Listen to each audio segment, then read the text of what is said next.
ได้แล้วก็ก็มาว่าเรื่องเลยเพื่อนเป็นคนอาตมาบอกคนนั้นแล้วก็หมดละไปแล้วเราก็มองอย่างละเขาก็ทำที่แล้วแต่ว่าก็เรื่องอื่นถ้าเอาแพ้มาก่อนกับผมอาจารย์มุนิชิตมาเล่าเรื่องคุณเอาแพ้เจ็บท้องไปทีนี้เนี่ยเจ็บท้องกับเจ็บท้องแล้วผมว่าแบบถือว่าเป็นชีวิตของใหม่นะถ้าเอาแพ้ตายอาจารย์ชิดเล่ากฎหมายบอกเป็นแบบ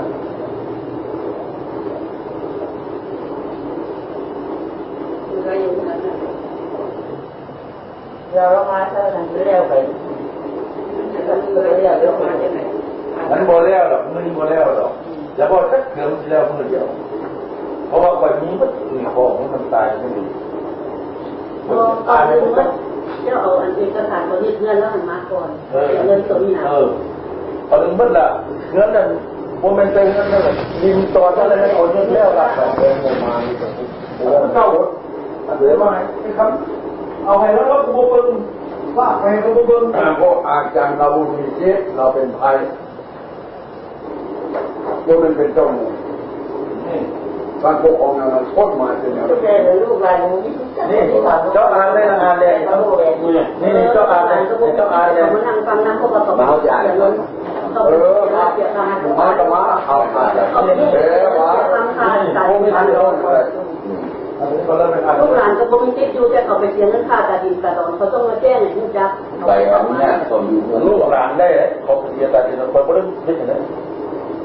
แบบนี้เขาอยู่เมืองหลวงตั้งไหนตามคำเห็นของทางรัฐมนตรีเลขที่71ทับนอยลงวันที่เดือนที่4,977 บาทมาด้วยกับผู้ปกครองที่ดีเงินหลวงตามรัฐธรรมนูญที่12ทับนอยวันที่12 มีนาคม 2577ว่า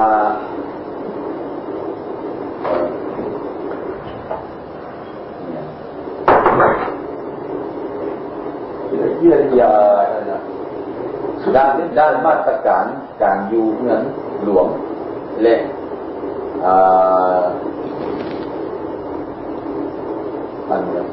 การเนี่ย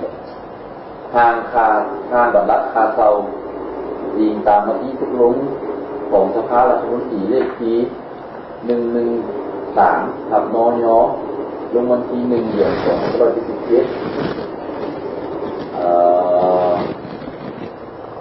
ด้านการกำหนดระเบียบการและจัดหามาตรการอยู่เงินหลวงใต้รถไฟฟ้าน้ำและอิงตามคำแนะนำเลขที่329ทับของลงวันที่7 เดือน 2577การปฏิบัติและรัฐธรรมนูญที่9อยู่ข้างถึงนี้ยิงตามคำคุ้นมีของคณะกรรมการคุ้นคุ้มครองและทรัพย์สินของเงินหลวงยิงตามการตกลงของ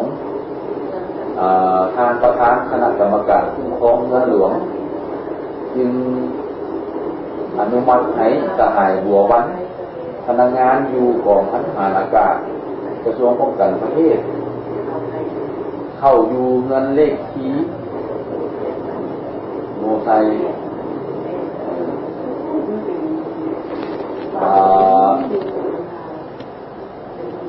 เงินทั้งลุมติดเงิน2 ตั้งแม่อ่านเนี่ยนั่นแหละเขาดูเงินหลวงเลขที่มันตัวเห็นตรงนี้เรื่องนั้นของคำเลยนั้นของคำตัวนี้นั้นของคำตัวนี้เป็นเงิน2 ตั้งก็ลุงก็ถึงไม่อยู่คุ้มซีหน่วยที่สมบูรณ์แหละเมืองบ้านเมืองวาตาแดงคือใครเมื่อสิโคตรกระบอกแดงกับแห่งนครหลวงยิ่งจันคุณได้ให้เป็นเงินซึ่งเหมือนเงินใต้เป็นเงินพักถูกอันนี้มันต้องได้เอาเรียกมาอ่านหลักนี่เป็นการให้ความดังเก้า ตัวนี้แบบออริจินัลนะมันอ่านออกนะ บัญชีโบมีออริจินัลไหมเว้ยเขาให้จะใบนี้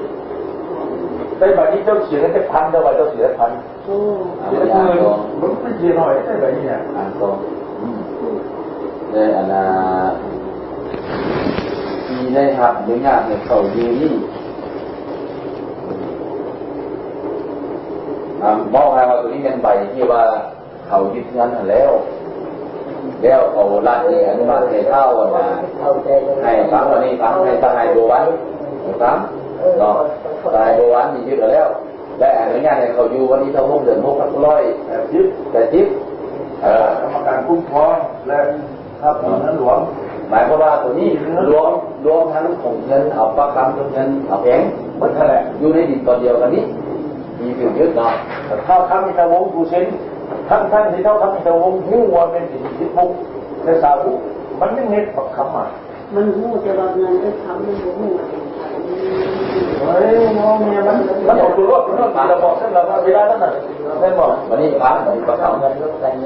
นี้พอเดี๋ยวไอ้ก็สู้แต่ที่คอยบูมูวีรพงษ์อยู่กับเป็นพิษกับท่านเป็นตัวอยู่เป็นเงินหลักเขาไม่รู้เรื่องเนี่ยคณะกรรมการปกครองมาอยู่เป็นรูปแบบเนี่ยคณะกรรมการปกครองแต่เสียงที่ไทยเรื่องเงินของนั้นของคำนี้พอเสนอให้ทั้งคณะกรรมการคณะนั้นเอาไปรู้ลงให้ผู้ที่อยู่ปัจจุบันนี้อยู่ง่ายมีไปอยู่บนไม้พกของเพราะทั้งกลุ่มที่อยู่ในเรื่องหลวงได้อนุมัติเป็นทางการในของข้าราชการแล้วขอเสียอันนี้ในวิรัตที่ตั้งทัศนีนี้ก็ให้ชุดใช่พวกเขาจะเป็นเรียนนี่เรียนนี่มันเป็นเรียนล่าเลยคอยตีราคามันเรียนนั้นเนี่ยมันเป็นราคาเท่าไหร่กันอยากล้มโตกลับไปถามเอาแกงมาได้เอามามันก็ได้อันนี้คนโลกครับคนมาถามเราแล้วเนี่ยอีกคนนึงแล้วเข้าคำกันมาเอาถ้าไปต้องสู้ก็ยังมาตัวของแกงน้องมันงูก็ต้องมีตูนโบอยากใครคอยเยอะหน่อยแต่ก็ได้ว่าอย่างนี้อันนั้นยังไม่มาถึงนั่นเถอะเขาทำมาที่ว่านะฟังก่อนเบื้องต้นเจ้าบริหารหมู่สักหน่อยว่าแต่เจ้าน้ำปักยี่ใส่เจ้าประมาเจ้าประวัติเงินถอยอยู่ทั้งแหน่ทั้งแหน่จนกันเราแต่ว่าเราบอกเข้าใจเพราะว่าเจ้าที่เป็นคนนึกแล้วแต่ว่าจะไหนเจ้างูว่าแต่เราก็จะเดินบอกใจเราเอาอย่างนี้ว่าที่ท่านอยากล้มท่านอยากล้มกันที่ล้มคือเราพูดหรือที่ล้มพร้อมกันท่านอยากล้มพร้อมกันมันเลยล้มพร้อมกันแล้วพอเอาคนเดียวมาแล้วมีคนเดียวบอกแก้งกับประคำบอกได้หมายเพราะว่าที่อยากเอาของอย่างไรบอกมันต้องเรื่องได้มันต้องได้เอาหนีเอาแต่ว่าอยากให้ลงทำมันห้องแบบบาทเดียวมันเล็ก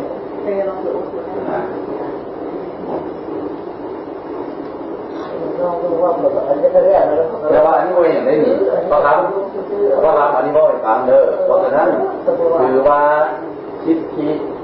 คันที่บอกเรื่องกฎหมายปัจจุบันนี่แหละนี่นะคันที่บอกตามกฎหมายแล้วคือว่าคิดอยู่ในการครอบครองเอาไว้สุดที่อันนึงอันตัวมาเนี่ยฟังเหมือนอันวันนี้ด้านอีกคนนึงคันที่บอกแล้วคือประคำไปหรือว่าประคำทิ้งไปเลยของทิ้งโดยเชื่อสายย้อนว่าพอดีตัวทู่จึงต้องไปแลกคือหมาสำคัญนอกจากเรียนแล้วแน่นอนคืออะไรมันต้องเก็บเงินเมื่อมันมีของดีจักอันในโลกนี้มันมีจักอันสั้นๆเนาะและอีกอันนึงถ้าประคำนะแค่นี้คือว่าเป็นของประคำอยู่ที่หักษาอยู่นะต่อไปนะประคำเหมือนที่ไปเห็นที่ท่านสื่อไว้เงินประคำมีขอมอบให้คุณนี้ให้เขาโอนนาไปเฮ็ดนั่นคือไว้ให้ว่าดีแก้งดีแก้ต่างมันคือว่าเร็วอันนี้คำได้ไงกฎหมายท่านก็คำไปที่อยู่ว่าท่านก็คำท่านเอาแทนคือว่าคนมีสิทธิ์อยู่ในของบรรดาทรัพย์สินที่ว่านั่นอยู่นะเยอะเลยด้านกฎหมายพวกเจ้าเข้ามาพวกเจ้าไปหรือว่าพวกเจ้าคิดเป็นมันหรือเปล่าถ้าเราพวกเจ้ามีเอกสารย่างยืนมอบให้ผู้นั้นผู้นี้นะต่อนะแล้วเนี่ยคือว่า ผู้ที่เราได้ปามอบแก่เจ้าสามารถเอาตัวนั้นไปแจ้งให้ขึ้นทะเบียนที่แปลงที่ต่างเขาให้ไปรักษาได้ผู้ว่าขนาดเป็นนั้นผมว่าได้มาแล้วหรอคนละก็ได้นั่นแหละคนตลาดคนละกันไม่ไว้ไม่ว่าคือเราวันนี้เกิดคือวันนี้พูดมาว่าตัวเราที่มันนอกหรือว่าโซนหรือว่านอกอายมันมาแต่เลยได้เป็นมาเป็นมาในนั้นสายเดียวแต่ตอนนั้นก็เปิดไฟมันเดียวแต่เราพวกสงสารคนพวกเรื่อยๆเลยอยากจะเอื้อสงสารก็คือคนที่คือละเห็นดีแล้วคือแล้วก็คือเราเพียงแต่ออกเนี่ยมาจะเป็นตัวหาขึ้นมาได้เอาลงมาเนี่ยอันเดียวจ้านี่ถ้าเลือกพวกเจ้าใหญ่พวกกระทักพวกคนเด็กนะพวกนี้แล้วที่ลงกันแล้วที่ลงกันแล้วที่มาลงกันพวกให้นะให้ห้องเราพวกเชียร์แล้วที่มาลงกันมาลงกันพวกเป็นยังก็ทำมาลงกันพวกเป็นยังมุ้ยมาทำได้ให้ขึ้นไว้ได้แบบนี้หนึ่งมันต้องมีจัดคนผู้จัดคนแต่ว่าผู้เห็นมันออกเพราะว่าอันนั้นลงเจอเลยไปเจอเลยเลยอ่านเลยเพราะฉะนั้นเลยที่ก็จะให้เจ้าตัวนี้เขาเป็นกำลังใจในโลกนี้เอาวันนี้เขาถามวันนี้เขาเล่าได้ลงนะถามไปแค่ประคำอยากได้เงินเท่าไหร่เอาลูกหลานคนคนใส่ไข่ประคำอยู่ว่าลูกหลาน10 วันเดียวลูกหลานจะบอกว่าเนี่ยคนแก่ลูกหลานวันนั้นดอกที่ให้ข้าวคนมานาบุญคุณเพราะนั้นคนที่บ้านบ่ได้ไหวเพราะว่าเขาคือคนที่ว่าราคาแล้วเนี่ยคือไปกับบัวถึงจะคือแบบเอาเกี่ยวกับทางโอเคเอาเงินพบเนี่ยเขาให้ประคำ$5,000โดยประคำส่วนอย่างนี้แล้วเมื่อทุกอย่างบนเรือประคำมันมีที่บุญใบอย่างนี้โอ้ก็คือมันนอนอยู่แต่มันจะดูเขาแจ้งให้ได้ตรงนี้ประคำเอาคือนางที่จะได้เนื้อหาที่เนื้อบางผมจะหาที่คือได้เอาวันนี้มาอะไรทำอะไรเงี้ยธุรกิจกันซะเนาะเราว่าธุรกิจกันกันฟังเดี๋ยวนี้เงินประคำนี่ไปแลกออกมาเมื่อเงิน$1,000เมื่อเงิน$1,000ฟังเงิน$1,000เมื่อเงิน$1,000คือว่าเขาให้ประคำอยู่$1,000ในปี2580เขาที่ได้ดอกเบี้ยเดือนนึง3%หรือว่าทำสุดละของเศรษฐกิจเขาที่ได้ดอกเบี้ยคูณถูกกัน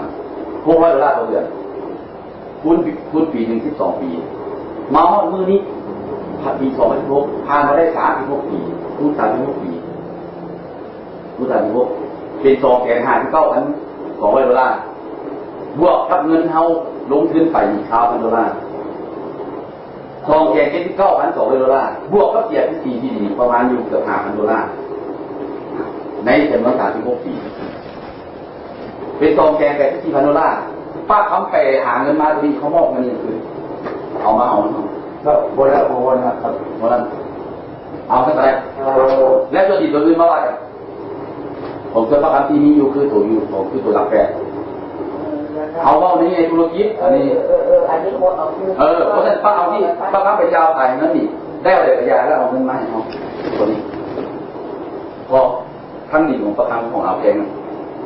เอาเมื่อไหร่มาเมื่อไหร่ยังบอกพอเงินมันมีดอกเบี้ยแล้วอะไรดอกเบี้ย3%อยู่ว่าต่ำสุดละหลายที่วันแล้วนั่งโดนเขาเสียดอกเบี้ยเอาเลยเขาดอกแบบนี้เนาะพอแล้วตัวว่าลูกหลานจะเป็นผู้เฝ้าอันนั้นลูกหลานจะมีมาอันได้จะประคำเนาะเอาอันนี้เขาบอกว่าที่ได้ประกันอะไรนี่ก็เอารถบุกอย่างป้าไปเจ้าขายรถขายได้เลยแล้วเมื่อคืนนี่ละเหลือประคำเอาแล้วมาว่ากันอื่นมีตอนนั้นเลยแล้วมาว่าตัวรักแก่ตัวหนาบัดนี่ก็เขาว่าเขาบอกเกี่ยวไปแล้วคือเขาบอกอายของป้าเขาบอกอายของตู้ติดมูในตู้มูเพราะว่าอย่างคือเรื่องการฆ่า